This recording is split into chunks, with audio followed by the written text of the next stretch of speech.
안녕하십니까. 한 주간 잘 지내셨습니까? 지난주 우리가 이 복음에 대해서 서론적인 부분을 좀 살펴보았습니다. 그래서 우리가 복음을 믿고 있다는 것, 이제 성령의 능력이고, 그 복음에 합당한 또 삶을 살아가면서 우리의 믿음을 또 점검해보는 그런 시간을 가졌습니다. 자, 이제 오늘부터는 본격적으로 이 십자가에 대한 의미를 살펴보게 되는데요. 14페이지 2과죠. 2과 두 번째 강의입니다. 예수님은 어떤 죽음을 죽으셨는가에 대한 이제 공부인데, 하나님이 예수를 화목제물로 세우셨다. 그래서 오늘은 이 화목제물에 대한 의미도 한번 살펴보도록 하겠습니다. 자, 기도하고 시작하겠습니다. 하나님 감사합니다. 우리에게 귀한 양육의 시간을 허락하시고, 우리 모든 동산의 가족들, 또 이 공부를 할 수 있는 마음도 주시고, 또 함께 배울 수 있는 시간을 허락하여 주시니 감사합니다. 성령께서 이 시간 각 가정에서 이 과를 배울 때에 은혜를 주시고 귀한 깨달음의 시간도 허락하셔서 우리의 신앙이 더욱더 깊어지는 귀한 시간 되게 하여 주옵소서. 감사드리오며 예수님의 이름으로 기도하옵나이다. 아멘. 자, 우리 오늘 이 과, 하나님이 이 예수를 화목제물로 세우셨으니, 이 부분입니다. 그 밑에 이제 보시면 로마서 본문이 나와 있죠. 제가 한번 읽어보고 또 여러분도 눈으로 한번 쭉 따라와 주시면 감사하겠습니다. 로마서 3장 21절부터 26절.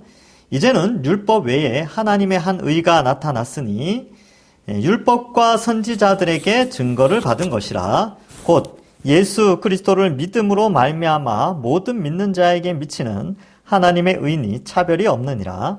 모든 사람이 죄를 범하였음에 하나님의 영광에 이르지 못하더니 그리스도 예수 안에 있는 속량으로 말미암아 하나님의 은혜로 값없이 의롭다 하심을 얻은 자 되었느니라. 이 예수를 하나님이 그의 피로써 믿음으로 말미암은 화목제물로 세우셨으니 이는 하나님께서 길이 참으시는 중에 전에 지은 죄를 간과하심으로 자기의 의로우심을 나타내려 하심이니 곧 이때 자기의 의로우심을 나타내사 자기도 의로우시며 또한 예수를 믿는 자를 의롭다 하려 하심이라. 아멘.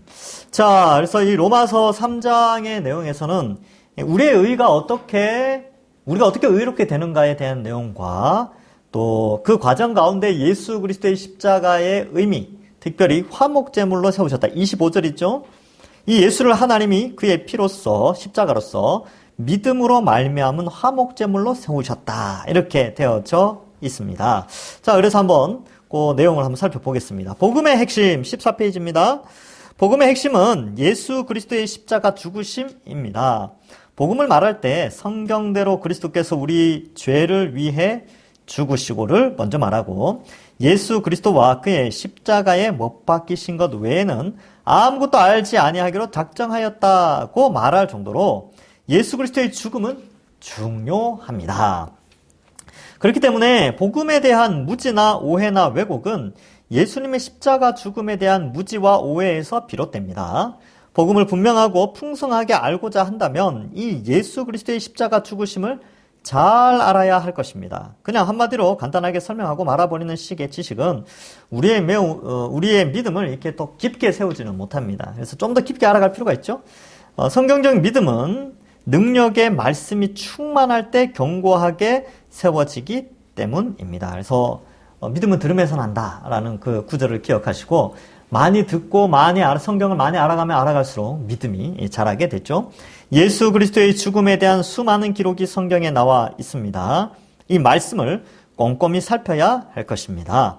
예수 그리스도의 십자가 죽음은 구약을 포함한 성경 전체의 주제입니다. 성경 전체에 걸쳐 나타나 있는 십자가의 의미를 살펴볼 때에 우리의 믿음이 더욱 굳게 될 것입니다. 예, 맞습니다. 이 창세기부터 요한계시록까지 이 예수 그리스도의 십자가의 죽으심의 의미가 나타나는 그런 본문들이 굉장히 많이 있습니다. 그래서 이 십자가는 그리스도의 사역의 중심에 있고 또 성경의 중심에 있다는 사실을 우리가 알게 되는 것이죠. 자, 15페이지. 화목제물로서 십자가에 죽으신 예수 그리스도. 하나님이 예수님을 화목제물로 세우셨다. 25절에 살펴본 것처럼 다시 나오죠. 이 예수를 하나님이 그의 피로써 믿음으로 말미암는 화목제물로 세우셨으니. 화목제물이 뭐냐? 이거부터 좀 알면 좋겠죠. 하나님의 진노를 진정시키고 풀어버리기 위해 드려지는 제물, 이렇게 되어 있습니다. 그럼 왜 하나님이 왜 진노하셨을까? 궁금하지 않습니까? 예, 하나님이 진노하셨대요. 근데 그 진노를 진정시키고 풀어드리기 위한 이제 제물, 뭐 이런 의미가 화목제물이다, 이런 의미죠. 그래서 화목이라고 되어 있는데, 뭐 영어로 propitiation 뭐 이렇게 되어 있죠. 예, 화목의 이유, 이 화목이 필요한 이유는 인간의 죄와 그에 대한 하나님의 의로우신 진노 때문에 그렇습니다. 왜냐면 인간의 죄가 뭘까? 인간의 죄. 그러면 인간의 죄는 하나님에 대한 거부의 죄입니다. 이거 이제 창세기 할 때 많이 하는데, 하나님이 왜 진노하시는가? 이 진노는 일종의 왕의 진노와 같은 것이죠. 예, 하나님이 하나님 나라를 만드셨어요. 이게 천지 만물을 창조하시고, 하나님이 주권을 가지고 하나님이 영토를 만드셨죠. 그리고 그 속에 백성을 만드셨어요. 그러니까 주권, 영토, 백성. 이 나라의 구성 요소죠. 근데 이 백성을 만드는데 백성은 주권자인 왕에게 순종하고 복을 누리는 존재입니다. 근데 이 백성이 왕이 되고 싶었어요. 근데 그걸 부추긴 놈이 누구냐 하면 마귀죠, 마귀. 마귀가 에덴 동산에서 이 백성인 아담과 하와에게 뭐라고 부추겼어요? 야, 선악과 먹으면, 이거 먹는 게 중요한 게 아니라 탐심을 자극했죠. 너도 하나님처럼 될 수 있다. 그러니까 주권자가 하나님이신데 너도 주권자가 될 수 있다라고 꼬신 거예요. 그러니까 그 탐심이 발동하게 되니까 어때요? 야, 나도 하나님처럼 된다고? 즉, 이 말은 내가 에덴의 주인이 된다고? 즉, 이 말은 내가 하나님이 만드신 이 하나님 나라의 주권자가 된다고? 요 생각이 들어가니까 어때요? 먹어버리죠. 그러니까 이런 죄를 뭐라고 그러냐 하면 반역죄라고 합니다. 반역.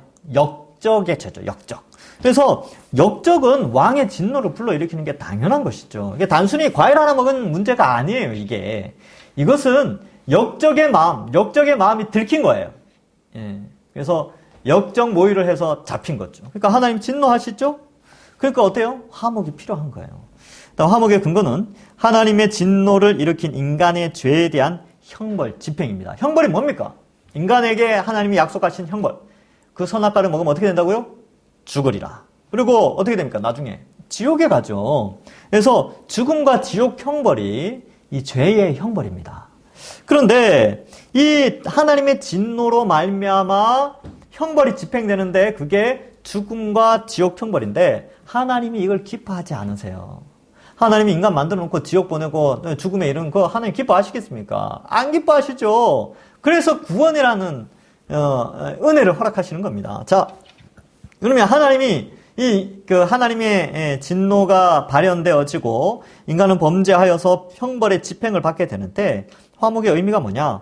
죄의 형벌이 집행됨으로 하나님의 진노를 돌이키게 하는 거죠. 그러니까 형벌이 집행되는 거예요. 집행. 그리고 하나님 진노가 없어지는 거죠. 그러니까 역적이 잡혀서 역적이 죽으면 어때요? 왕은 진노가 풀리는 거예요. 맞죠? 이게 이제 화목의 의미가 됩니다. 그런데 우리가 알죠, 그죠? 우리가 원래 죽어야 되고 우리가 지옥 가야 되는데 이 화목을 위한 형벌 집행을 누가 대신 받았느냐 하면 예수님이 받으신 거죠. 예. 그러니까 아무 죄 없으신 예수님. 예수님이 이 땅에 오셔서 하나님의 모든 계획과 주권에 순종을 하시게 됩니다. 하나님, 성부 하나님 아버지의 주권을 인정하고 그 아래서 십자가에 죽기까지 순종하시죠. 그래서 형벌 집행을 의인의 자격으로 또 인간의 자격으로 또 신적 자격으로 전 인류의 죄의 형벌을 대신 지시고 십자가에서 죽으신 것입니다. 자, 그래서 이러한 의미가 있다는 것이죠. 자, 3번에 보시면 1번에 3번. 하나님께서 예수 그리스도를 화목제물로 삼으셨다. 하나님께서 우리를 위해 주권적으로 마련하신 구원의 길이다. 하나님께서 예수 그리스도를 우리를 대신하여 제물로 주셨다. 그러면 이 은혜가 되지 않습니까? 예, 인간은 하나님을 나면서부터 반역하죠. 예, 그 아이들 키워보면 아시죠? 어릴 때부터 죄를 짓고 부모를 반항하고 부모를 거역하는 그런 죄성의 본질이 그들의 마음속에 가지고 태어납니다. 죄를 가지고 태어나죠. 이게 왜냐하면 아담 이후에 태어나는 모든 사람은 죄를 가지고 태어나는 죄인이기 때문에 그렇습니다. 그런데 그 죄, 하나님께는 말할 것도 없죠. 하나님께 대항하고 하나님을 거부하는 그 죄의 형벌을 우리가 받아야 되는데 예수님이 대신 받으셨습니다. 자, 그래서 하나님의 진노가 풀려진 것이죠. 그러니까 봐요. 진노가 풀려지려면 형벌이 집행돼야 됩니다. 반드시 집행돼야 돼요. 그러니까 우리에게 형벌을 집행해버리면 구원받을 하나님의 백성은 없어지는 거죠. 제로가 되는 거예요. 제로. 의인은 없나니 하나도 없으니까 하나님의 백성의 하나님 나라의 백성은 사라지게 되죠. 그러니까 이 하나님의 백성을 유지하기는 해야 되고 그들의 죄는 형벌을 집행을 해야 되고 이게 하나님의 공의죠. 그렇죠?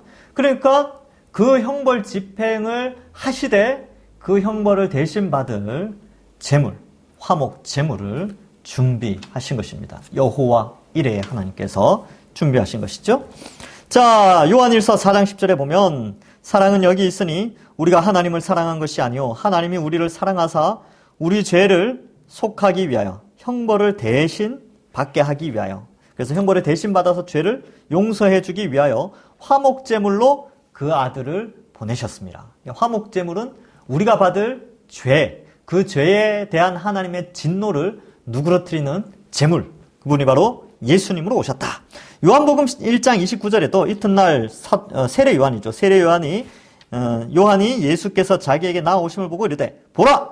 세상 죄를 지고 가는 하나님의 어린 양이로다. 이 하나님의 어린 양, 사도 요한이 요한복음에서도 쓰고 또 요한계시록에서도 이 하나님의 어린 양 개념을 쓰죠. 왜 어린 양이라고 했냐면 이 화목제물은 어린 양으로 드려졌기 때문에 그렇습니다. 자, 그래서 존 머레이라는 우리 믿음의 선배가 있어요. 아주 이게 유명한 사람, 전 세계적으로 유명한 사람이에요.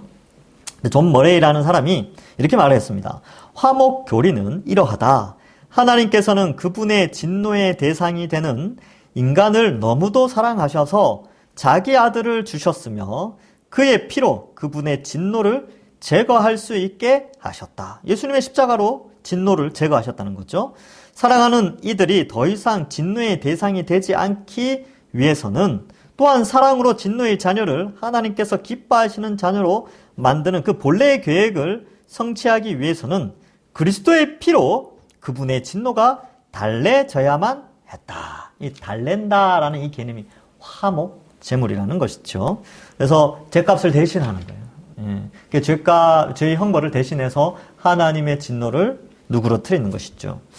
자, 그래서 15페이지 큰 2번에 보면 화목 제물로서의 예수님의 죽으심은 대속적 죽음이다. 이렇게 돼 있죠. 자, 그렇다면 자, 보세요. 하나님께서 죄를 없애는 방법을 몇 가지 허락하셨습니까? 한 가지죠. 예수 그리스도의 십자가 보혈의 피. 그 예수님의 십자가 보혈의 피는 화목제물로서 우리가 받아야 될 죄의 형벌을 대신하는 대속제물로서 속죄제물로서 죽으신 것이죠. 다른 건 없습니다. 종교다원주의자들은 어때요? 죄 해결을 다르게 할 수 있다라고 주장하는 게 종교다원주의예요. 그러니까 타 종교에도 죄 문제를 해결할 수 있다라고 주장하는 게 종교다원주의인데 예수님의 십자가 외에 다른 어떠한 것으로 죄를 없앤다고요? 예를 들면 대표적인 게 착한 일을 하는 거죠. 근데 한번 생각해 봅시다. 죄는 죄대로 있어요. 그러나 착한 일을 한다고 그 죄의 형벌이 없어지지 않습니다. 죄의 형벌은 받아야 되죠. 여러분, 제가 만약에 나쁜 짓을 하나 했어요. 나쁜 짓 하나 했으니까 착한 일 2개 하면 오히려 나쁜 죄 하나가 없어지고 오히려 나는 의인이 되겠지. 이렇게 사람들이 평가합니까? 상식적으로 그렇지 않죠. 아무리 이게 우리가 생각해 볼 때 기본적으로 생각할 때 죄는 죄대로 그대로 남아 있어요. 죄는. 그러나 착한 일은 착한 일대로 남아 있죠. 괜찮아요. 착한 일 잘했죠. 그러나 죄에 대한 문제는 착한 일을 한다고 사라지지 않습니다. 역적죄를 지었어요. 역적죄. 하나님을 반역했어요. 왕을 반역했어요. 그죠? 반역했는데 그 사람이 동네에서 휴지 줍고 가난한 사람 도와주고 불쌍한 사람 도와줬다고 왕이 역적죄를 없애줍니까? 아니죠. 역적죄는 역적죄대로 그대로 남아있고 착한 일은 그냥 착한 일을 한 거예요. 근데 종교다원주의자들, 흔히 다른 종교에 있는 우리가 옛날부터 믿어오던 그 모든 것들은 뭐예요? 착한 일을 하면 어떤 행위를 하면 죄가 없어진다라고 착각하고 있다는 거예요. 하나님이 원하는 의의 방법이 아닙니다. 율법주의도 마찬가지죠. 유대교 안에 있는 율법주의도 율법 몇 가지를 지키면 죄가 없어진다 이렇게 자꾸 주장을 하는데 인간의 행위로 죄 문제를 해결하려고 하는 아주 심각한 문제를 발생시키죠. 그래서 여러분 죄에 대한 해결은 하나님을 향한 역적의 죄는요. 하나님이 원하는 방식으로 용서함을 받아야 돼요. 그 하나님이 원하는 방식은 뭡니까? 예수 그리스도의 십자가 형벌 대속의 십자가 복음을 믿는 것이죠. 그걸 믿을 때 죄의 형벌이 면제되어진다라고 약속을 하셨기 때문입니다. 제가 이제 이런 거죠. 뭐 하나 더 예를 들면 옆집 창문을 제가 깼어요. 그러면 옆집 아저씨가 원하는 건 뭐예요? 창문을 원상복귀 해주는 거죠. 그리고 미안하다고 사과하는 거겠죠. 근데 제가 옆집 창문을 딱 깨트리고 가가지고 옆집 창문을 깨트렸으니까 아이스크림 하나면 되겠군 하고 아이스크림 사가서 딱 갖다 드려서 자 아이스크림 내가 드렸으니까 착한 일이죠. 그죠? 아이스크림 그냥 공짜로 드렸으니까. 그러니까 창문 깨트린 죄는 용서해 주세요. 이게 말이 됩니까? 안 되죠. 똑같은 거예요. 우리가 하나님께 죄를 지었죠. 근데 그 하나님의 진노를 누구러뜨리는 방법을 내가 만들면 안 된다는 거예요. 세상의 모든 종교들은 자기가 만들어서 죄 문제를 해결하려고 하죠. 뭐 면벽을 한다든지 무슨 수양을 한다든지 산에 간다든지 자기가 인간이 만들어낸 방식으로 죄를 해결하려고 하는데 아니요. 하나님이 원하는 방식으로 죄 문제를 해결해야죠. 그래서 예수 그리스도의 십자가 외에는 다른 그 어떤 것도 죄 문제를 해결할 수 없습니다. 그래서 여러분 이 시대는 종교다원주의 시대죠. 세상은 그렇게 가요. 하나님을 거부하기 때문에 그냥 자기들 나름대로 또 죄를 지으니까 그 죄에 대한 그죠 좀 자유함을 누리려고 그렇게 생각하는데 아니요. 종교다원주의는 하나님이 원하는 그런 방식이 아닙니다. 그러니까 예수를 믿던 뭐를 믿던 다 착하게 살고자 하는 거 아닙니까? 이렇게 말하면 안 된다는 거예요. 그리스도인들은 절대로 그렇게 말하면 안 됩니다. 아시겠죠? 제가 이제 어디 가서 그런 말 들어서 그래요. 옛날에 이제 운동하러 가니까 그 관장님이 그러더라고요. 아유, 목사님, 예수님 믿든 다른 거 믿든 다 똑같은 거 아닙니까? 근데 그분이 교회를 다녔어요. 집사였는지 아닌지 내가 정확히 모르겠는데 교회를 잘 다니고 계셨던 분이에요. 근데 저한테 그렇게 말을 하더라고요. 그래서 제가 이분이 복음을 모르는구나. 복음을 오해하는구나. 그래서 이제 많이 안타까웠죠. 제가 이야기했죠. 그렇지 않습니다. 예수님 외에는 참된 구원이 없습니다. 그런 말 하면 이제 또, 이제 목사님 하니까, 그렇군요. 예, 역시 목사님이네요. 이렇게 이야기를 하는데. 하여튼 그렇습니다. 자, 어쨌든 하나님이 원하는 방식으로 죄의 진노가 해결돼야 됩니다. 예수 그리스도 외에는 없죠. 자, 2번. 화목제물로서의 예수님의 죽으심은 대속적 죽음이심이다. 속량. 몸값을 치르고, 지불하고, 값을 치른다는 게 중요하죠. 몸값을 치르고 해방시킴. 예수 그리스도가 그의 죽음으로 우리의 속량이 되셨다. 그리스도 예수 안에 있는 속량으로 말미암아 하나님의 은혜로 값없이 의롭다 하심을 얻은 자 되었다.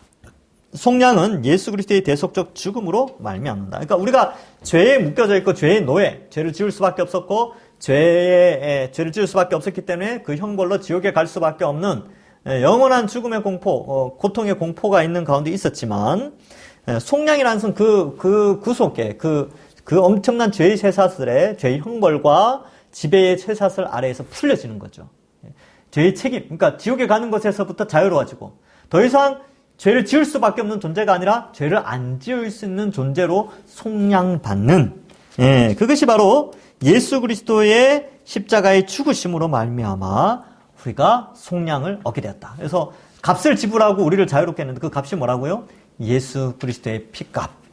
예수님이 정당한 피값을 지불하고 우리를 풀어주셨다. 이런 의미로 속량이라는 단어가 쓰였습니다. 이거 제가 설교 시간에 계속 좀 가끔씩 이야기하죠. 그죠? 자, 16페이지. 예수 그리스도가 우리의 속량이 되는 이유는 하나님이 그를 우리를 대신하는 화목제물로 삼으셨기 때문이다. 화목제물은 타인의 죄의 형벌을 대신 담당하는 대속제물이다. 이 화목제물의 성격은, 화목제물의 의미는 뭐라 그랬어요?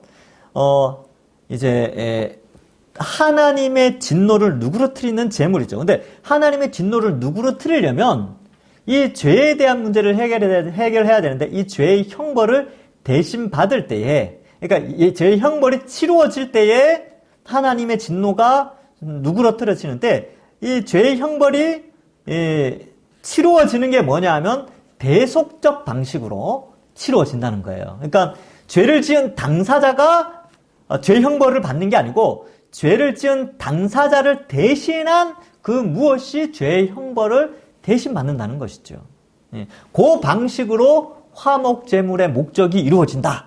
그래서 화목제물의 의미와 대속제물의 의미가 다른데 이 대속제물의 기능으로 말미암아 화목제물의 목적이 이루어지는 거죠. 화목제물의 목적이 뭐라고요? 진노가 누그러지는 건데 이 진노가 누그러지는 방식은 죄의 형벌을 받아야 될 사람이 직접 형벌을 집행받는 게 아니고 어떤 대속물을 통해서 형벌이 집행되어지는 거죠. 이게 이제 대속제물이죠. 대속제물을 통해서. 그래서 화목제물은 타인의 죄의 형벌을 대신하는 대속제물이다.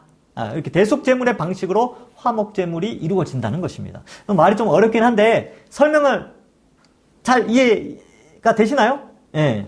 화목제물이 필요하구나. 그죠? 화목제물이 필요하죠. 근데 그 화목제물이 이루어지는 방식은 대신 죄의 형벌을 받는 형태로 화목제물이 치루어지는구나. 이런 개념으로 이해하시면 되겠습니다. 베드로전서 2장 24절에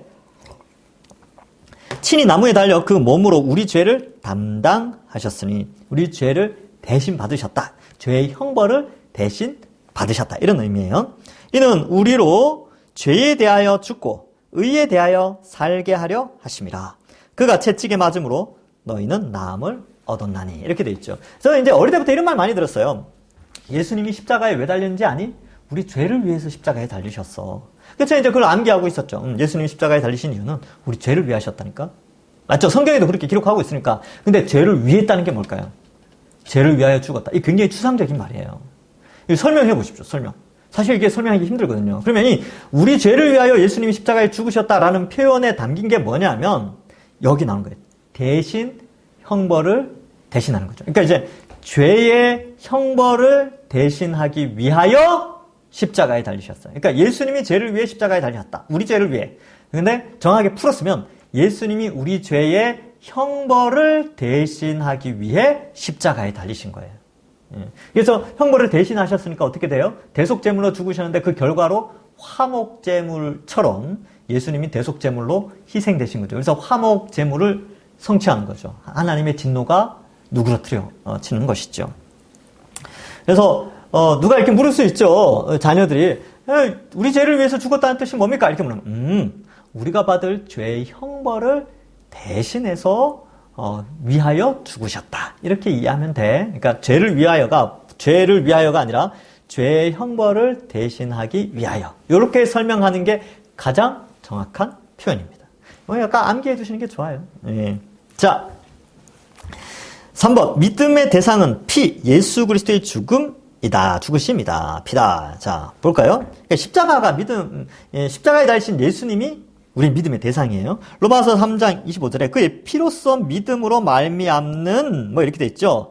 그래서 영어로 그 줄친 거 보면 through faith in his blood 그의 피 안에서 믿음을 통해 이런 뜻이죠. 그러니까 이 십자가의 피가 없이는 이 예수 그리스도의 십자가에 대한 믿음의 지식, 그러니까 그러한 올바른 지식이 없으면 이제 의롭게 될 수가 없는 것이죠. 그러니까 예수님의 십자가에 대한 반드시 올바른 이해가 필요합니다. 그 십자가는 우리의 형벌을 대신하여 죽으심, 대속제물로 대신 속하여 죽으신 제물이고 화목제물로 죽으셨다. 자, 정말 이 사실을 믿습니까? 예수님이 우리 죄의 형벌을 대신하여 십자가에 죽으셔서 하나님의 인간에 대한 진노를 누그러뜨린 그 사건, 2000년 전에 그 사건을 믿으십니까? 그 사건이 실제로 있었다는 것과 그 사건이, 십자가의 사건이 가지고 있는 의미가 믿어지십니까? 예, 그게 믿어진다면 우리 속에 성령이 있는 것이고 성령이 믿어지게 하신 거고 그것이 진짜 믿음의 내용이지요. 이 객관적인 증거가 믿어져야 됩니다. 믿음이 안 생깁니까? 안 믿어지는데요. 옛날에 그게 나랑 무슨 상관이 있습니까? 이렇게 생각되는 분들이 있어요. 믿음을 달라고 기도하십시오.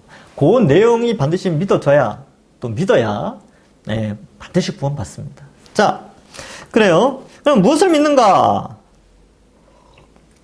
예수 그리스도가 우리를 대신하신 화목제물로 하나님의 진노를 대신하신 거죠. 그러니까 그 진노가 뭐냐면 형벌을 치르는 걸로 나오는데 그 모든 것을 대신하신 화목제물로 십자가에서 대속적 죽음을 죽으셨다는 사실을 믿는 것이죠. 저는 이게 읽기만 해도 은혜가 돼요. 너무 감사하다. 하루하루의 삶을 돌아보고 이렇게 보면 우리는 늘 완전하지 않아요. 하나님의 백성답게 완전히 살아가내지 못하는 그런 사람들이죠. 그런데 이러한 내용을, 이러한 지식을 다시 묵상하고 또 읽고 제가 가르치지만 저 역시 이걸 보면서 공부할 때 제가 얼마나 은혜가 되겠습니까? 너무 감사하다. 아무리 생각해도 예수 그리스도의 십자가 보혈의 피만 생각하면 너무 감사하다. 너무 감사하다. 그런 생각이 드는 거죠. 그래서 제가 생각나면 회개하고 또 그 회개하고 나서 그 예수 그리스도의 십자가를 생각하면 또 감사하고 감격하고 뭐 그렇게 되는 것이죠. 자, 예수 그리스도의 죽음을 의미한다. 레위기 17장 11절에 보면 육체의 생명은 피에 있음이라 내가 이 피를 너희에게 주어 제단에 뿌려 너희의 생명을 위하여 속죄하게 하였나니 생명이 피에 있으므로 피가 죄를 속하느니라. 그래서 레위기에 보면 이제 제사제도가 이렇게 나오죠. 근데 짐승이 왜 죽느냐 하면 원래 짐승은 죽으면 안 되죠. 짐승이 죽을 이유가 없어요. 짐승 입장에서는 억울하지. 근데 짐승이 왜 죽어요? 사람의 죄를 대신 뒤집어 쓰고 짐승이 대속해서 죽죠. 대신 속하여 죽는 거예요. 그 죄를 대신 받아서 죽는 거죠. 그래서 사람이 그 짐승 죽는 걸 보면서 정말 이게 죄의 결과가 이렇게 끔찍한구나. 또 사람 본성상 붉은 피를 보면 막 두려움이 생기거든요. 그런데 자기의 죄의 형벌을 대신해서 자기가 기르는 혹은 뭐 이렇게 짐승이 죽는 걸 보면서 무슨 생각하냐면 끔찍하다. 이 죄가 이런 결과를 가지고 오는구나. 라고 이제 구약에서 이렇게 배웠죠. 그리고 어때요? 생명이 피에 있으므로 피가 죄를 속한다. 내가 죽어야 되는데. 저 양이, 저 소가, 저 염소가 뭐 이렇게 대신 죽는구나. 보통 이제 양이 죽으니까. 그런 것이죠. 하나님의 진노가 누그러지고 16페이지 중간입니다. 하나님의 진노가 누그러지고 우리가 죽음으로부터 속량된 것은 우리를 대신하여 예수 그리스도의 피 흘려 죽으셨기 때문이다. 그래서 사실 구약의 제사들은요 완전히 죄를 없애지 못했어요. 히브리서에 보면 요즘 이제 새벽에 히브리서를 계속하는데 구약의 그 짐승 제사가 죄를 완전히 깨끗하게 한다든지 사람을 온전하게 하는 것은 아닙니다.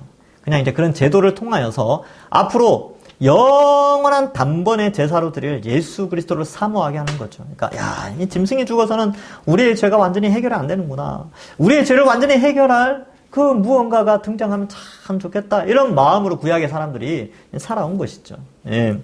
완전히 깨끗하게 하실 메시아. 자, 한번 보겠습니다. 자, 계속해서 3번에 2번, 16페이지. 구약의 희생제물처럼 예수 그리스도는 우리를 위해 죽으신 것이다. 우리를 대신해 죽으심. 이걸 대속이라고 합니다. 대신해서 죽는, 대신해서 속하여 준다. 그러니까 형벌을 대신 받는 걸 의미해요. 뭐 이런 거죠. 예를 들어서 이제 제 아들이 옆집 창문을 깼다. 그러면 아들이 물어줘야 되죠. 아들이 돈이 있어요, 없어요? 없죠. 아들은 능력이 없어요. 옆집 창문값을 지불할 능력이 없어요. 그러면 누가? 제가 물어줘야 되죠. 내가 안 깨트렸는데, 나는 아무 죄가 없는데, 내가 물어줘야 돼요. 이걸 뭐라고 그러냐면 대속한다. 그런 거예요. 우리 부모님들 여기 이제 자녀들 키울 때 대속 많이 하셨죠. 대신 벌금 내주고 뭐 이런 거 있잖아요. 그게 대속이에요. 대속 제도는 지금도 계속 있습니다. 국가법에 다 있죠. 보석금 내는 것과 비슷하겠죠, 그렇죠? 뭐 그런 거예요. 그래서 이런 거. 그다음에 고린도후서 5장 14절. 그리스도의 사랑이 우리를 강권하시는도다. 우리가 생각하건대 한 사람이 모든 사람을 대신하여 죽었은즉 모든 사람이 죽은 것이라. 그렇게 여겨주신다는 거예요. 예수님이 죽으심으로 모든 예수님의 그 십자가의 죽음의 의미, 그걸 믿는 사람들은 다 죄를 용서해 주겠다라고 하나님이 여겨주시는 거죠. 이제 복음의 핵심인데 왜 그렇게 여겨주시냐면 이제 예수님이 하나님이시잖아요. 그러니까 하나님이신데 인간으로 오셨죠. 그런데 죄가 없으신 의인이시잖아요. 그러니까 하나님, 그 다음에 인간, 의인, 요 세 가지 조건에 의하여서 전 인류가 구원받을 수 있는 겁니다. 그래서 사람으로 오셨기 때문에 죽을 수 있는 자격이 생겼죠. 그런데 사람으로 오셨기 때문에 죄인이면 됩니까? 안 됩니까? 안 되죠. 의인이셔야 되죠. 그래서 왕이신 하나님의 모든 뜻에 순종하셨기 때문에 완전한 의인이 되십니다. 그래서 성육신 하신 것, 이 땅에서 하나님 뜻을 온전히 이루신 것, 죽기까지 순종하신 것, 이 모든 것 때문에 의인이 되신 예수님, 그가 우리의 죄의 형벌을 대신해서 죽었기 때문에 그 예수님의 피를 믿는 자는 그 죄의 형벌을 대신한 것으로 하나님이 유효하게 여기고, 그 단 한 번의 제사로 말미암아 그를 믿는 모든 오고 오는 모든 세대의 사람들이 예수님을 믿을 때에 하나님이 죄 용서해 주신다라고 약속하신 것이죠. 자, 갈라디아서 3장 13절에 보면 그리스도께서 우리를 위하여 저주를 받으신 바 되사, 이 저주가 죄의 형벌이에요. 죄의 형벌을 받은 바 되사, 저주를 받은 바 되사 율법의 저주에서 우리를 속량하셨으니 기록된 바 나무에 달린 자마다 저주 아래 있는 자라 하셨습니다. 예수님이 나무 십자가에 달리셨잖아요. 그 의미가 뭐냐? 왜 나무에 달리느냐? 저주를 다 뒤집어 쓰고 십자가에 죽으신 거예요. 저주. 근데 그 저주는 뭐라고요? 죄의 형벌. 죄의 형벌은 뭐라고요? 육체의 죽음과 지옥의 형벌이죠. 근데 그게 십자가에서 지옥과 같은 십자가의 고통을 당하시고 실제로 장사되셨죠. 죽었다니까요. 예. 로마 군인들이 다 확인했어요. 예. 다 죽었다. 이미 죽었다. 뼈를 부러뜨릴 필요조차 없이 이 십자가에 달린 이 예수는 죽었다라고 했기 때문에 죄의 형벌을 완전히 치렀다라는 것을 표현해주고 있습니다.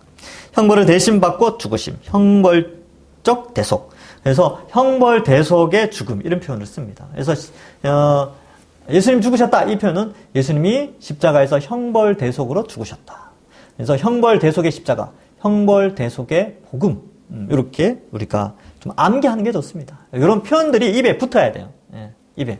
그러니까 예수님 우리 죄를 위해 죽으셨다라는 것에서 이제 예수님이 우리 죄의 형벌을 대신하여 죽으셨다. 이런 표현으로 익숙해지셔야 된다는 거죠. 예, 이게 정확한 표현이니까. 교사들 있습니까? 교사들 이제 어린 아이들이나 청소년들한테 가르칠 때에 예수님이 우리 죄를 위해서 대신 죽으셔서 이렇게 표현하면 애들이 모호하게 이해한다니까요. 그러니까 예수님이 우리 죄의 형벌을 대신해서 죽으셨어. 죄의 형벌이 뭔데요? 육체의 죽음과 지옥의 형벌이야. 그럼 우리가 죽잖아요. 우리가 죽지만 예수님을 믿는 자는 예수님이 재림 때에 죽지 않을 몸으로 부활하게 해주시기 때문에 죽음의 형벌에서 면제된 거야. 이렇게 이제 알려주는 것이죠. 예, 요게 이제 복음이죠, 복음. 얼마나 좋습니까? 얼마나 기쁜 소식입니까? 이 생각만 해도, 아유, 주님 빨리 오셨으면 좋겠네요. 예, 빨리 오셨으면 좋겠어요. 예, 그래서 이별의 슬픔도 없고, 질병의 고통도 없고, 막 그랬으면 좋겠습니다. 예, 빨리 오셨으면 좋겠어요. 예. 자, 16페이지 3번에 3번. 이렇게 예수 그리스도의 죽음을 형벌적 대속적 죽음, 뭐 쩍쩍 이러니까 좀 어려우니까 형벌 대속적 죽음으로 이해할 때 이로부터 우리의 죄의 본질과 죄책, 하나님의 거룩과 공의, 하나님의 사랑과 구원 등에 대한 바르고 풍성한 이해에 도달할 수 있다. 그래서 형벌 대속적 죽음, 형벌 대속의 십자가 이렇게 암기하시라 그랬죠. 죄의 본질은 뭐예요? 죄의 본질, 하나님의 통치를 거부한 역적의 관계, 역적. 그러니까 하나님과 관계의 단절. 하나님을 거부하는 거. 예, 그죠? 왕의 통치를 거부하는 거예요. 이게 죄의 본질이에요. 뭐, 나쁜 짓 하고 거짓말하고 사람과 사람 사이에서 일어나는 그 죄로 가지고 우리가, 이 죄를 설명하면 안 돼요, 사실은. 이 죄의 본질은 뭐라고요? 하나님이 만물을 창조하시고 만드시고 꽤 나라를 만드신 왕이신데 인간이 백성으로 만들어져서 그 왕의 통치를 거부한 것. 오히려 자기가 왕이 되려고 하는 그게 죄의 본질이죠. 죄의 본질. 그래서 세상은 어때요? 세상은 다 인본주의라고 하죠. 인본주의가 뭐예요? 이 지구에서 가장 존귀한 자는 인간이다. 인간이 왕이야. 인간이 최고야. 라고 주장하는 게 인본주의입니다. 그걸 잘 표현하면 상도 받고 그래요. 뭐 영화제에서 상도 받고 무슨 문학제에서 상도 받고 그래요. 하나님 중심, 하나님이 왕이시다 이렇게 인정하면 예수님 믿는 사람은 소수이기 때문에 늘 뭐 고난 당할 수 있죠. 사회적으로 조롱당하고 소수가 되니까 그렇습니다. 여러분 진짜 제가 늘 이야기하는 거잖아요. 사회생활 하시면서 불신자들 사회 속에서 여러분들이 그리스도인임을 나타내고 성경적 가치관을 표현할 때 비난받는다니까요. 고난받아요. 옛날에는 죽었죠. 옛날에는 순교를 당했죠. 지금은 죽이진 않죠. 우리 사회에서, 우리 한국 사회에서는 죽이지 않아요. 대신에 조롱하죠. 심리적으로 우리를 아주 막 압박한단 말이죠. 근데 우리는 그걸 각오하고 예수님 믿는 사람들입니다. 왜? 이 예수님의 십자가 희생이 너무나 크기 때문에. 그 십자가 희생만을 생각하고 그가 이루실 그 죄의 형벌을 대속하심으로 말미암아 우리에게 주어지는 복이 너무나 크기 때문에 우리는 사회 속에서 사람들 속에서 조롱받는다 할지라도 우리가 그리스도인임을 나타내는 것이죠. 하나님의 영광을 드러내고 성경적 가치관을 나타내고 또 성경적 가치관대로 살아가는 것이죠. 자, 봅시다. 17페이지. 대속적 죽음의 기원인 구약 제사. 제가 이제 초반에 말씀드렸죠. 구약 창세기부터 요한계시록까지 다 예수 그리스도의 십자가 중심으로 이해할 수 있다. 그죠? 자, 한번 봅시다. 대속적 죽음의 모형, 구약의 제사. 에베소서 5장 2절에 보면 그는 우리를 위하여 자신을 버리사 향기로운 제물과 희생 제물로 하나님께 드리셨느니라. 이 향기로운 제물, 희생 제물 요 용어가 사실 구약에서 쓰인 용어죠. 그죠? 그래서 구약적 지식에 의해서 그렇지 하고 이제 우리가 받아들이는 거예요. 구약의 짐승을 제사로 드려서 죄 용서함을 받는 그런 구약 제사가 있었기 때문에 그렇습니다. 히브리서 9장 22절에 보면 피 흘림이 없은즉 사함이 없느니라. 그래서 특별히 대속제, 그러니까 속죄제, 죄를 용서함을 받는 것은 죄의 형벌이 죽음과 이 지옥의 고통이죠. 그러니까 이 죽음을 대신해야 죄는 죽음으로 형벌이 집행되는데 이 짐승의 죽음의 의미, 그러니까 짐승이 피를 흘린다 이 말은 짐승이 죽는 거거든요. 짐승이 죽는 것을 통하여서 죄의 용서함이 이루어졌다라고 하나님이 구약에서 그렇게 제도를 만들어 주셨습니다. 그래서 피 흘림이 없은즉 사함이 없다. 스펄전이라는 사람이 있는데 이 사람도 아주 유명한 믿음의 선배예요. 그가 이렇게 말했습니다. 우리는 때로 어리석은 사람들이 성경 속에 대속의 교리가 어디 있느냐라고 묻는 것을 듣게 된다. 나는 그런 사람들에게 이렇게 대답할 것이다. 야, 그것이 나와 있지 않는 곳이 어디냐? 다 대속이 다 나와 있는데 없는데 찾는 게 더 어렵다라고 하였다고 합니다. 성경에서 그 교리를 빼면 사실상 아무것도 남지 않는다. 이 십자가를 빼면 십자가의 의미, 우리의 형벌을 대신한 십자가의 의미를 빼버리면 아무것도 남는 게 없다는 것이죠. 스펄전은 그렇게까지 말할 정도로 예수님의 십자가 형벌 대속의 죽음을 이 성경 전체의 중심으로, 복음의 중심으로 삼고 있습니다. 대속적 죽음의 역사. 하나님이 범죄한 아담과 하와에게 가죽옷을 입혀주셨죠. 여러분 이제 나중에 창세기 할 거예요. 창세기 하면 되게 재밌어요. 빨리 하고 싶은데 해야 될 게 너무 많아가지고. 요한계시록도 해야 되고, 또 뭐 로마서도 해야 되고, 갈라디아서도 해야 되고, 또 창세기도 해야 되고, 또 뭐 하여튼 다 해야 되죠. 예. 어쨌든 언젠가는 하겠죠. 그렇죠? 건강하십시오. 건강하셔야 나중에 들을 수 있습니다. 자, 창세기 3장 6절에서 10절에 보면 여자가 그 열매를 따먹고 자기와 함께 있는 남편에게도 주매 그도 먹은지라. 이에 그들의 눈이 밝아져 자기들이 벗은 줄을 알고 무화과 나무 잎을 엮어 치마로 삼았더라. 이게 뭐냐 하면요. 여기서 중요한 것은 벗은 줄을 알죠. 그러니까 죄를 지은 줄을 알았어요. 부끄러운 거죠. 죄를 지으면 사람이 부끄럽고 죄를 깨달을 때 부끄러워요. 그래서 어떻게 죄를 가리려고 하죠. 그죠? 숨으려고 한다는 거예요. 그 숨는 방식이 이 아담과 하와가 무화과 나뭇잎을 엮어 치마로 삼죠. 근데 여러분 집에서 화분을 키워보셔서 아시겠지만 나뭇잎은 그 줄기에서 떨어져 나오면서부터 잎은 어때요? 수분 공급, 영양분 공급이 안 되기 때문에 마르죠.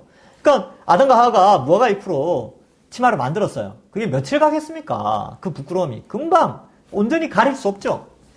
그런데 10절에 보면 3장 10절에 이르되 내가 동산에서 하나님 소리를 듣고 내가 벗었으므로 두려워 숨었나이다. 그러다가 창세기 3장 21절에 어때요? 여호와 하나님이 아담과 그의 아내를 위하여 가죽옷을 지어 입히셨더라.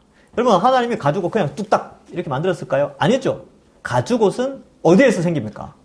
짐승의 죽음을 통해서 가죽옷이 생기죠. 그러니까 이제 처음 죽는 거죠. 이 아담과 하와를 위하여 짐승이 처음 죽었어요. 그러니까 아담과 하와는 죽음이라는 걸 처음 목격했죠. 그렇죠? 야, 죽는 게 이렇게 끔찍하구나. 나중에 이제 아벨의 죽음을 통해서 더 고통스러웠겠지만 어쨌든 이 가죽옷을 통하여서 이 아담과 하와의 죄의 부끄러움을 하나님이 계속 영원히 가려주시죠. 왜요?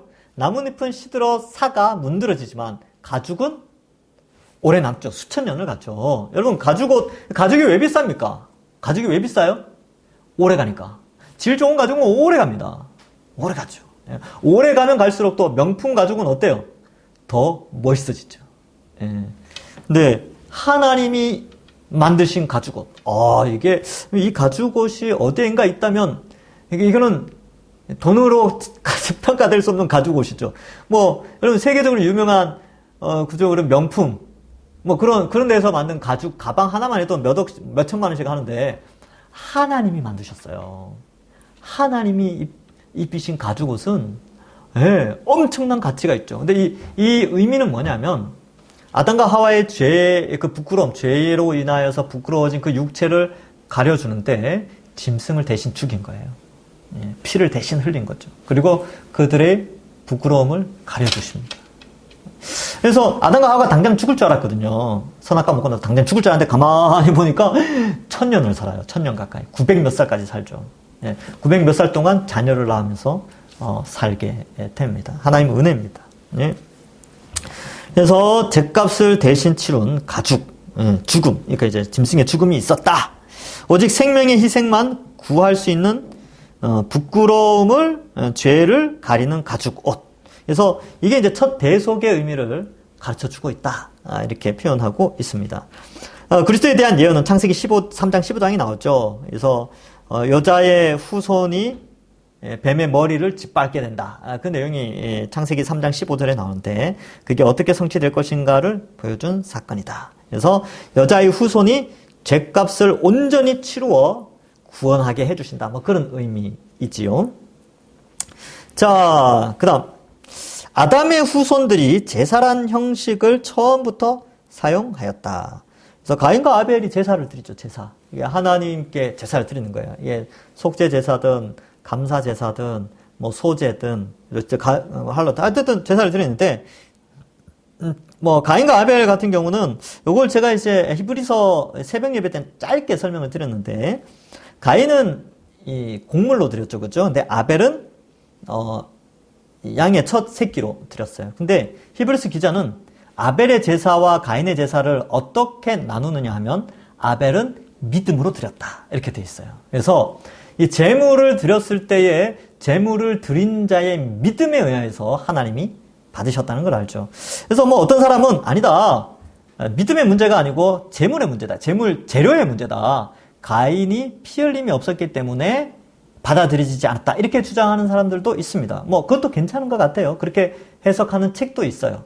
그러나 또 어떤 책은 저는 좀 그렇게 생각해요. 이 믿음의 문제다. 예. 그 가인은 하나님에 대한 믿음이 없었고 아벨은 하나님에 대한 믿음이 있었어요. 그래서 어떻게 드렸겠어요? 정성껏 드렸죠. 그는 목축을 하는 사람이었고 가인은 곡식을 키우는 농부였거든요.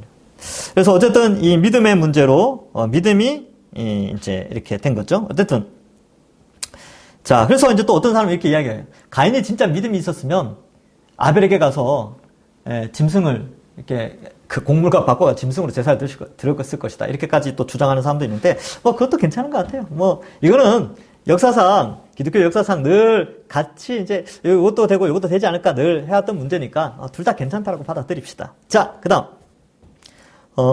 자 3번이죠. 예, 3번 17페이지 예, 갈로 3번 하나님이 이삭을 대신하여 번제로 드릴 순양을 준비하셨다. 이거 창세기 22장이죠. 제가 아주 좋아하는 장입니다. 예. 뭐, 저는 다 좋아하죠. 아브라함이 이르되 내 아들아, 번제할 어린 양은 하나님이 자기를 위하여 친히 준비하시리라. 라고 말씀하시죠. 아브라함이 눈을 들어 살펴본 즉, 한 순양이 뒤에 있는데, 뿔이 수풀에 걸려 있는지라. 아브라함이 가서 그 순양을 가져다가 아들을 대신하여 번제로 드렸더라. 아브라함이 그 땅 이름을 여호와 이레 라 하였으므로 오늘날까지 사람들이 이르기를 여호와의 산에서 준비되리라 하더라. 그러니까 이 여호와 이레 이렇게 표현했는데 이 여호와 이레 하나님이 준비시킨데 뭘 준비시켰느냐? 사실 순양을 준비시켰죠. 근데 그 순양이 누구예요? 순양은 이삭을 대신해서 죽었죠. 이삭은 하나님의 믿음의 백성 아브라함의 후손을 대표하는 거죠. 그러니까 이 아브라함의 후손의 대표인 이삭을 대신해서 순양이 죽었듯이 믿음의 조상인 아브라함의 후손들로 앞으로 새 이스라엘이 형성되는데 그 새 이스라엘의 죽음에 대한 형벌을 대신해서 예수 그리스도께서 죽으셨다. 그래서 이 사건을 통하여 하나님이 여호와 이레 하나님 준비하신 게 뭐냐? 그 순양을 통하여서 예수님을 보게 하는 거죠. 이삭을 대신해서 죽었던 순양처럼 온 인류를 택함 받은 모든 인류를 대신하기 위하여 예수님이 형벌을 대신 받으셨다. 뭐 그런 의미가 있습니다. 여호와의 산에서 준비되리라. 이 여호와의 산이 어디냐? 예루살렘이에요. 여기 이제 그죠? 그 산의 이름이 뭡니까? 모리아산이죠. 그 모리아산에 예루살렘 성전이 지어져요. 그리고 골고다 언덕에서, 예루살렘에 있는 골고다 언덕에서 예수님이 죽으시죠. 그러니까 어떻게 보면 그런 거죠. 이삭을 대신해서 순양이 죽은 그곳, 그 장소. 근데 그곳에서 예수님이 전 인류를 대신하여 새 이스라엘을 위하여, 아브라함의 후손을 위하여 대신 죽으시는 것이죠. 이제 창세기 22장의 의미입니다. 은혜가 되죠. 하나님이 이미 다 계획하셨구나. 하나님이 이렇게 계획이 있으셨구나. 이렇게 알 수 있는 것이죠. 하나님이 아브라함의 아들 이삭 대신 죽게 될 순양을 준비하셨어요. 하나님이 우리를 위해 대속적 죽을 예수님을 준비할 것을 창세기 22장에서도 보여주십니다. 이삭, 죄로 인해 죽을 수밖에 없는 인간의 표상. 여호와 이레, 여호와께서 대속물을 대신 죽을, 형벌을 대신할 대속물을 공급할 것이다. 하나님께서 준비하실 것이다. 라는 의미에서 여호와 이레, 이런 의미가 있습니다. 많은 사람들이 앞으로 하나님 준비해 주시겠지 이런 거 있잖아요. 앞으로 내 인생 여호와 이레의 하나님과, 사실 그 여호와 이레가 사실은 문맥적 의미, 성경적 의미는 예수 그리스도를 통해서 성취되었습니다. 자, 18페이지 제일 위에. 이삭을 번제로 드리기 위해 모리아 산으로 데리고 가는 아브라함은 자기 아들을 대속적 죽음을 위해 십자가에 내어주시는 하나님을 예시한다. 요한복음 3장 16절에 하나님이 세상을 이처럼 사랑하사 독생자를 주셨으니 이는 그를 믿는 자마다 멸망하지 않고 영생을 얻게 하려 하심이라. 그래서 독생자를 주시죠. 여호와의 이레의 하나님께서 뭘 준비하셨느냐? 독생자를 주셨습니다. 자, 로마서 8장 31절 32절에 보면 그런즉 이 일에 대하여 우리가 무슨 말을 하리요? 만일 하나님이 우리를 위하시면 누가 우리를 대적하리요? 자기 아들을 아끼지 아니하시고 우리 모든 사람을 위하여 내주신 이가 어찌 그 아들과 함께 모든 것을 우리에게 주시지 아니하겠느냐라고 말씀하시죠. 여러분, 하나님은, 성부 하나님은요, 가장 아끼는 아들, 성자 하나님을 죽기까지, 우리의 죄의 형벌을 대신하기까지 우리를 건져주셨어요. 우리를 구원해 주셨다니까요.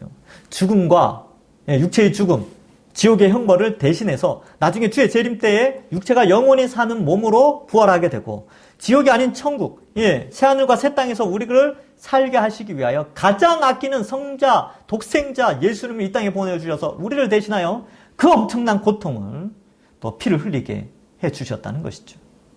얼마나 감사합니까? 지금 생각만 해도 감사하죠. 너무 감사합니다. 이게 복음이죠. 이게 복음. 너무 감사해요. 그래서 여러분, 그렇게 우리를 구원하셨다면 우리를 아끼겠습니까? 안 아끼겠습니까? 아끼죠. 너무나 값비싼 값을 지불하고 우리를 샀는데 우리를 얼마나 아끼시겠습니까? 여러분, 정말 귀한 존재들입니다. 걱정하지 마세요. 하나님 우리 인생 책임져 주십니다. 어떠한 길로 가든지, 우리가 부유한 쪽에 속해 있든지, 중간 정도 되든지, 혹은 가난한 길로 가 있든지, 각 곳에서 여러 사람들 구원하라고 우리를 배치시켜 놨으니까 우리 인생을 하나님 책임져 주십니다. 그리고 우리가 할 일은 뭐예요? 하나님이 함께 하신다. 그리고 나 같은 죄인을 위하여 구원의 은혜를 베풀어 주신 하나님은 나를 사랑하신다. 그 사랑 흔들리지 않고 늘 그 감격하면서 사는 것이죠. 이래도 감사, 저렇게 해도 감사, 감사밖에 없습니다. 자, 빨리 해야 되는데 시간이 벌써 많이 지났네요. 모리아산 후에 하나님이 거하시는 성전이 세워진 예루살렘 성의 터가 되었다. 역대하 3장 1절. 자, 역대하 3장 1절 적어 놓으세요. 역대하 3장 1절. 거기에 그렇게 나와 있어요. 예수님은 이 예루살렘 성의 산인 골고다에 세워진 십자가에서 죽으셨다. 자, 아까 말씀드렸어요. 자, 갈로 4번. 이스라엘의 출애굽 역사의 중심인 6월절 어린 양. 출애굽기 12장에 나오는데 애굽 땅의 모든 처음 난 것을 죽이는 10번째 재앙. 장자를 죽이는 재앙이죠. 처음 난 것은 그 다음에 난 것을 포함하여, 즉 전체를 죽이는 재앙을 의미한다. 그래서 그런 의미가 있대요. 이렇게 처음 난 것을 죽인다는 의미는 원래는 다 죽어야 되는데, 첫째를 죽임으로 모든 것도 원래는 다 죽어야 된다. 그런 의미가 있어요. 문에 바른 6월절 어린 양의 피 때문에 이스라엘은 살아남죠. 규정을 지켜서가 아니라 이미 죽은 것으로 간주하기 때문에, 죽음의 천사가 지나가면서 문지방에, 문설주에 피가 딱 붙어 있는 거예요. 여기 이미 죽었네.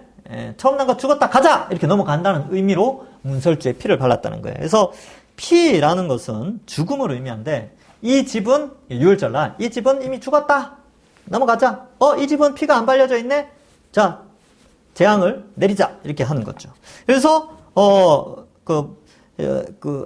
이제 문지방에 어린 양의 피가 묻어 있는 가정은 넘어갑니다. 이게 넘어가는 걸 한자로 유월, 유월이라고 해요. 넘을 월장. 이거 보통 이제 월담 한다 그러죠. 월담. 담을 넘는다. 이게 넘을 월자인 것 같아요. 그래서 유월 넘어간다.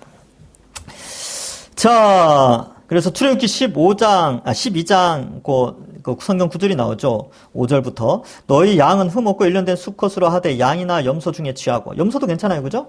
예, 그 피를 양을 먹을 집 좌우 문설주와 임방에 바르고 내가 애굽 땅을 칠 때에 그 피가 너희가 사는 집에 있어서 너희를 위하여 표적이 될지라 내가 피를 볼 때에 너희를 넘어가리니 재앙이 너희에게 내려 멸하지 아니하리라. 그래서 이제 피를 볼 때 넘어가죠. 이 찬양 생각나십니까? 내가 그 피를 유월절 그 양의 피를 볼 때 내가 널 넘어서 가리라.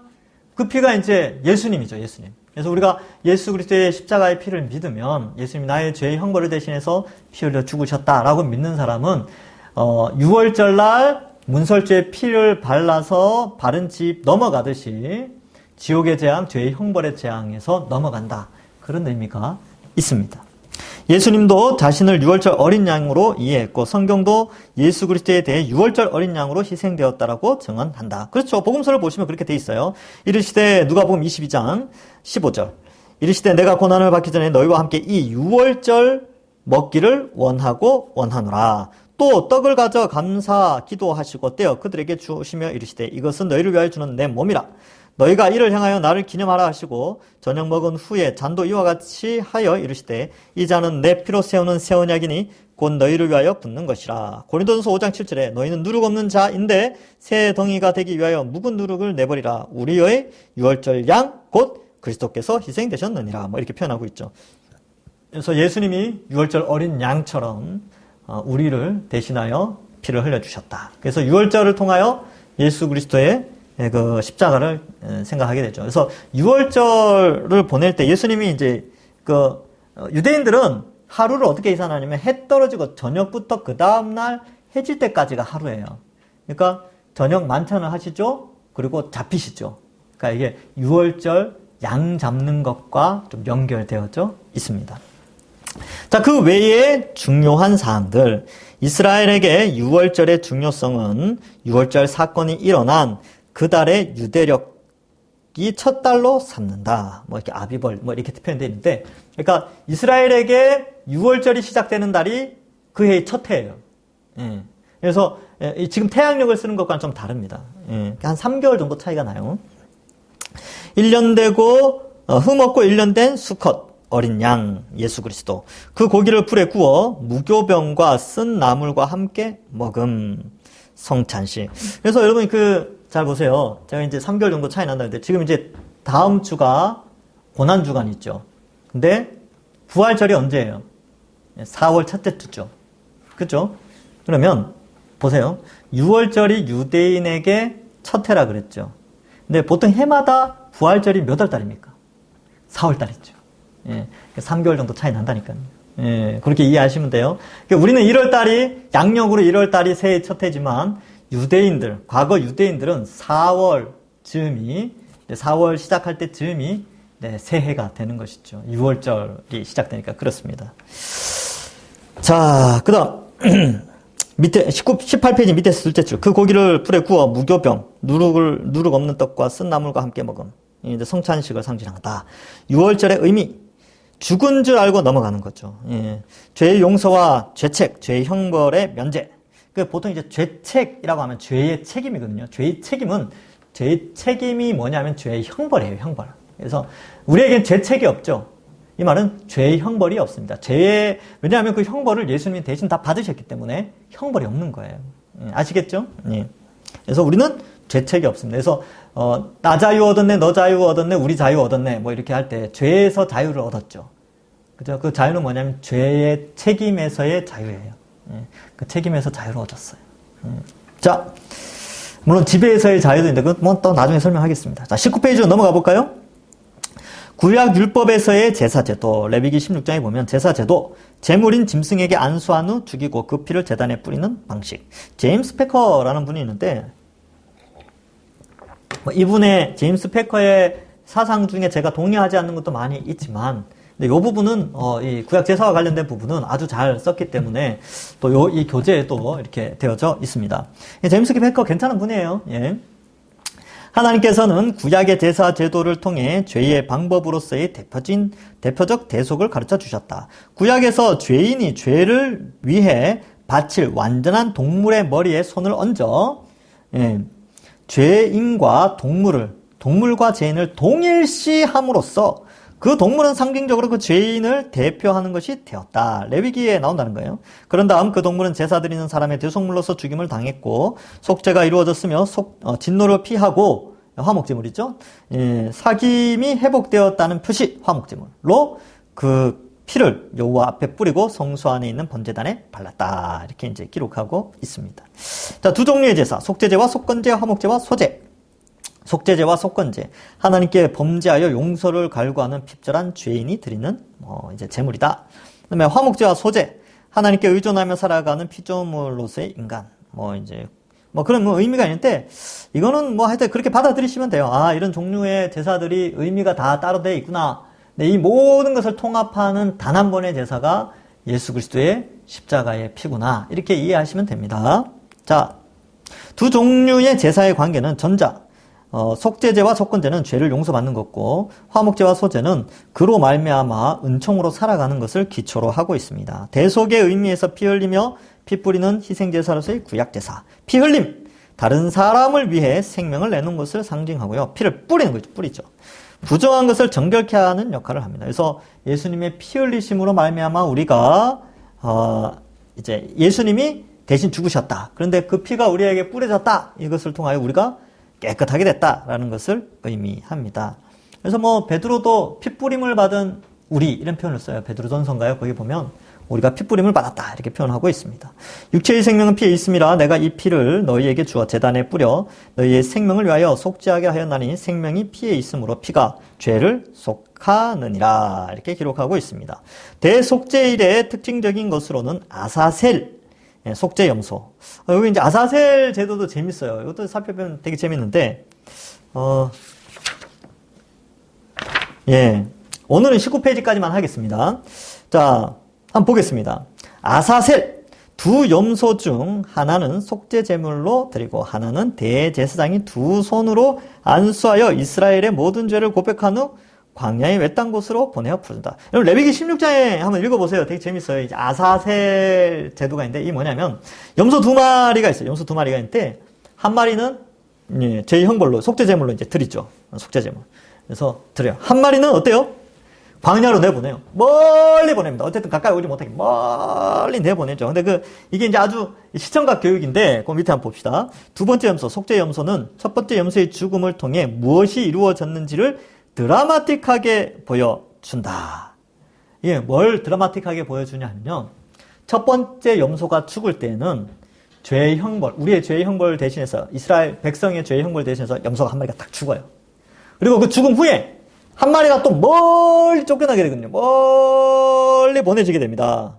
아사셀 염소라고 하거든요. 염소 보내지는 것은 뭘 의미하냐면 죄가 멀리 떠나갔다는 거예요. 죄가 저기 멀리 떠나갔다. 그러니까 이 아사셀 제도를 통하여서도 예수 그리스도의 십자가 보혈의 의미를 알 수 있다. 우리 대신해서 죽으시고 우리의 죄를 멀리 내보내셨다는 것이죠.